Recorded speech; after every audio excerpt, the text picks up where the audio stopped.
Hello everyone. Practice से 2 का आज ये दूसरा पार्ट होगा। इससे पहले हमने 25 क्वेश्चन का एक पार्ट आपको बता दिया था। आज 25 क्वेश्चन से आगे हम बढ़ेंगे। आज हम 26 नंबर क्वेश्चन से आगे बढ़ेंगे। और एक बात मैं कहना चाहूँगा कि यदि अभी तक चैनल को सब्सक्राइब नहीं किए हैं तो चैनल को सब्सक्राइब कर लीजिए। यदि कंप्लीट तैयारी करना है तो आप प्ले स्टोर से कंपटीशन टारगेट ऐप डाउनलोड करेंगे और स्टोर में जा कर के electrician first year, electrician second year का कोर्स है, उस कोर्स को परचेज करें। जैसे ही आप परचेज करेंगे आपको आपके पास एक रूटीन जाएगा और उस रूटीन में यह लिखा होगा कि आपका क्लास का शेड्यूल क्या है, कितने बजे से आपको लाइव क्लास दिया जाएगा। क्योंकि अभी लाइव क्लास आपको नहीं मिलेगा, जब कोर्स को परचेज करेंगे तब जा कर के आपको लाइव क्लास मिलेगा। और उसमें आप अच्छे तरीक़ा से जो भी प्रश्न आपके मन में उठता है वो डायरेक्टली पूछ सकते हैं, अटैचमेंट भेज सकते हैं। ठीक है, इसमें ज़्यादा एक्सप्लेन नहीं मिलेगा वीडियो। आप कोर्स को परचेज कीजिए, वहाँ से आपको कंप्लीट तैयारी कराया जाएगा। चाहे आप कोई भी टेक्निकल गवर्नमेंट जॉब की तैयारी कर रहे हैं या आप आईटीआई कर रहे हैं, आईटीआई का एग्ज़ाम देने वाले हैं। ठीक है, चलिए हम क्लास को शुरू करते हैं। सबसे पहले 26 नंबर क्वेश्चन को देखिए। कहता है कि how many electrons does A silicon molecule have. मतलब सिलिकॉन अणु में कितने इलेक्ट्रॉन होते हैं।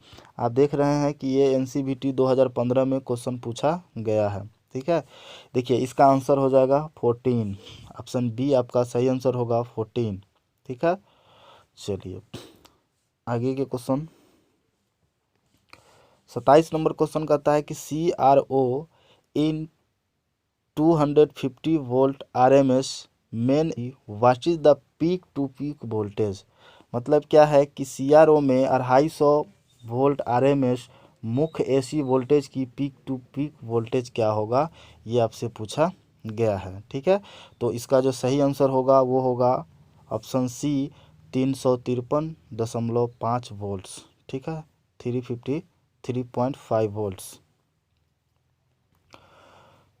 आगे 28 नंबर है।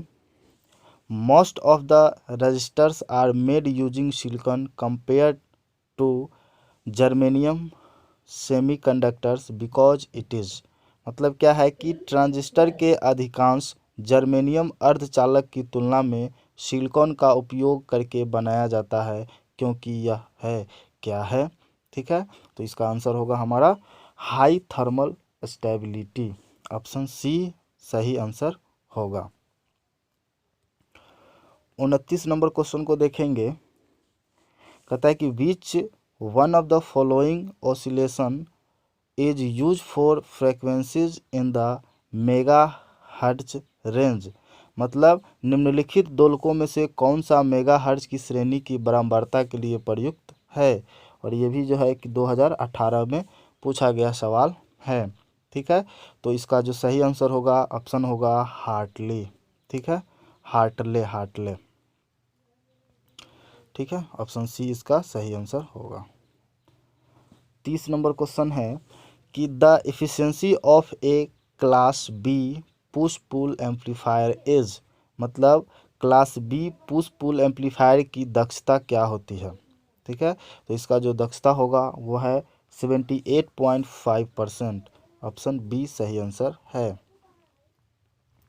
चलिए 31 नंबर क्वेश्चन को देखेंगे। कहता है कि आइडेंटिफाई द साइन। मतलब यहाँ पे एक साइन दिया हुआ है, इस साइन को पहचानना है कि ये किस प्रकार का साइन है। ठीक है, तो ये साइन जो है कि SCS का साइन है। ऑप्शन ए इसका सही आंसर है, SCS।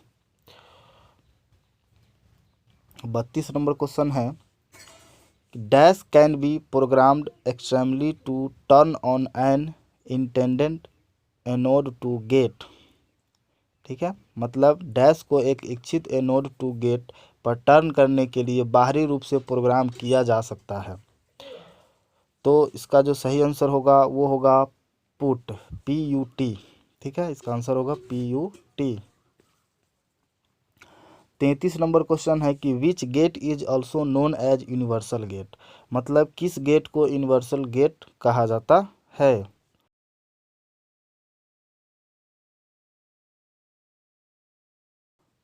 34 नंबर क्वेश्चन है कि what is the decimal equivalent of, यहाँ पे एक बाइनरी नंबर दिया गया है और इस बाइनरी नंबर को डेसिमल में पूछा कि इसका डेसिमल क्या होगा।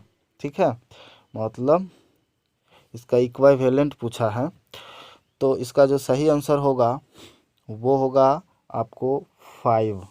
ठीक है, लेकिन इसको बनाने का तरीका क्या होता है वो आपको हम वर्कशॉप कैलकुलेशन में बता देंगे। ठीक है, वर्कशॉप कैलकुलेशन के भी कोर्स को आप परचेज करेंगे, वहाँ भी आपको बहुत सारा मैथमेटिकल न्यूमेरिकल भी बताया जाएगा। ठीक है, आगे चलते हैं। 35 for safety the fuse wire use in the instrument of domestic supply must be made of a metal with dash. ठीक है, ये भी 2017 के एग्जाम में पूछा गया था। कहता है कि सुरक्षा के लिए विद्युत का घरेलू सप्लाई के समाधान में उपयोग किए जाने वाले फ्यूज तार डैश वाले धातु से अवश्य बना होना चाहिए। ठीक है, तो इसका हो जाएगा लो मेल्टिंग पॉइंट से बना होना चाहिए। ठीक है, लो मेल्टिंग पॉइंट धातु से बना होना चाहिए, मतलब क्या है, निम्न गलनांक। 36 नंबर क्वेश्चन है कि PVC cable has a higher short circuit rating of 160 degree centigrade but for XLPE cable is it is dash, मतलब पीवीसी केबल की उच्चतर शॉर्ट सर्किट रेटिंग 160 डिग्री है, परंतु XLPE केबल के लिए यह है कितना है। ठीक है, तो इसका जो सही आंसर होगा वो 250 डिग्री सेंटीग्रेड, 250 डिग्री सेंटीग्रेड। चलिए 37 नंबर है, यह सर्किट ब्रेकर इज ए, मतलब एक परिपथ ब्रेकर या सर्किट ब्रेकर होता है, क्या होता है, तो ये होता है आपको रेट्रैक्टेबल प्रोटेक्शन डिवाइस, मतलब निर्वातनीय सुरक्षा डिवाइस। ठीक है, ऑप्शन सी इसका सही आंसर होगा। चलिए 38 नंबर क्वेश्चन है कि SF6 इज गैस, मतलब HF6 गैस है। ठीक है, मतलब कैसा गैस है, तो इसका आंसर हो जाएगा सल्फर हेक्सा फ्लोराइड। ठीक है, सल्फर हेक्सा फ्लोराइड इसका आंसर होगा, ऑप्शन डी। 39 नंबर क्वेश्चन है कि DC induced EMF of the machine is proportional to, मतलब DC मशीन का इंड्यूस्ड EMF किसके समानुपाती है, तो इसका भी आंसर हो जाएगा जिसे फिक्स्ड फ्लक्स ओनली, इसका आंसर डी हो जाएगा, fix flux only at armature speed और नंबर ऑफ कंडक्टर्स, मतलब केवल फील्ड फ्लक्स आर्मेचर गति से कंडक्टर की संख्या से उपयुक्त सभी इसका आंसर होगा। 40 नंबर है कि which of this disease is also in full load range is the speed of the motor content, मतलब फुल लोड रेंज में भी इनमें से कौन सी DC मोटर की स्थिति स्थिर होती है, तो इसका आंसर आपका होगा आपका संट में। ठीक है, आंसर हो जाएगा बी संट। चलिए 40 नंबर क्वेश्चन है कि ADC the order of west magnetization in generator is, मतलब एक DC जनरेटर में अपशिष्ट चुंबकत्व निम्न के ऑर्डर का है। ठीक है, चलिए तो ये हो जाएगा हमारा 2.5%, 2.5% इसका सही आंसर है। 42 for parallel operation the primary DC is general shunt generator are dash, मतलब समानांतर ऑपरेशन के लिए सामान्य रूप से प्राथमिक DC शंट जनरेटर डैश होते हैं। ठीक है, तो ये होते हैं आपको, आंसर हो जाएगा हमारा डी बोथ, मतलब क्या है, ए और बी दोनों, ए हो गया शंट जनरेटर और डी हो गया रेंज जनरेटर, दोनों होता है।